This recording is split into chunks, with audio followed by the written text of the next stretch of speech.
I now give the floor to the representative of the Syrian Arab Republic.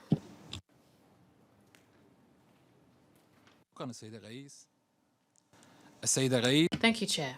Chair, my country, the Syrian Arab Republic, is party to the majority of international conventions on the fight against transnational organised crime, and we are committed to modernise our national legislation to better enforce these legislations in line with international treaties. In this connection, in recent years, we have adopted a series of legislative acts to fight against this type of crime. For example, fight against money laundering, funding terrorism, kidnapping, deprivation of liberty, cybercrime, banking secrecy, and the fight against narcotics and illegal migration. A collective awareness raising is required to combat these crimes and to build capacity on a national scale. Chair, my country is collaborating closely with the UNODC, and we welcome the efforts that it undertakes to provide assistance to member states. However, we hope that the UNODC will do more to identify the root causes of these crimes and find effective solutions for countries affected, focusing certainly on the need to provide the necessary support and technical support to countries affected, also all countries facing emergencies. Chair, my country, the Syrian Arab Republic, is in the third categories of countries as regards trafficking in persons, trafficking organs, and transnational crime. However, the situation has changed over the last 8 years.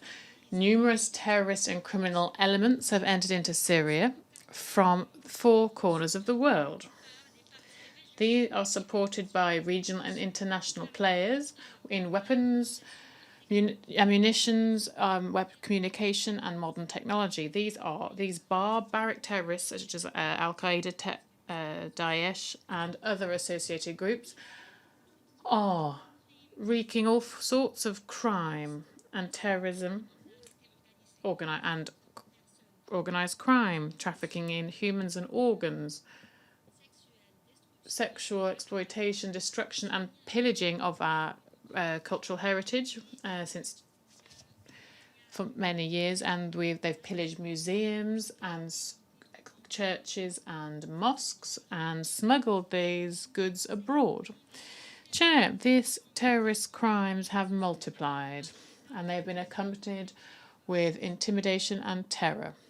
This is why many Syrians have had to leave, and this is going alongside the phenomenon of trafficking in persons, particularly in children. According to international reports and UN reports, there has been a great increase, a notable and ongoing increase in the rates of organised crime that target Syrian migrants, involving children in various crimes. Syrian children have been subject to trafficking. Other crimes have also been recorded. This is why an action plan is seriously needed to protect them. Chair, criminal and terrorist elements can obtain and exploit modern communication technology. This allows them not only to get stronger to commit different forms of crime, but also it allows them to carry out cybercrime. These crimes are no less dangerous. Therefore, we must be stepping up our efforts to address this challenge. To conclude, Chair, my delegation is convinced that it is vital to strengthen the role of the United Nations to address transnational organised crime in all its forms. The members of the international community must shoulder their responsibilities and participate and cooperate on an international level. And this cooperation must be accompanied by a sincere political will to apply all international resolutions and conventions to effectively fight against transnational organised crime, terrorism, extremist ideology, and to root out the sources of its funding. I thank the representative of the Syrian Arab Republic.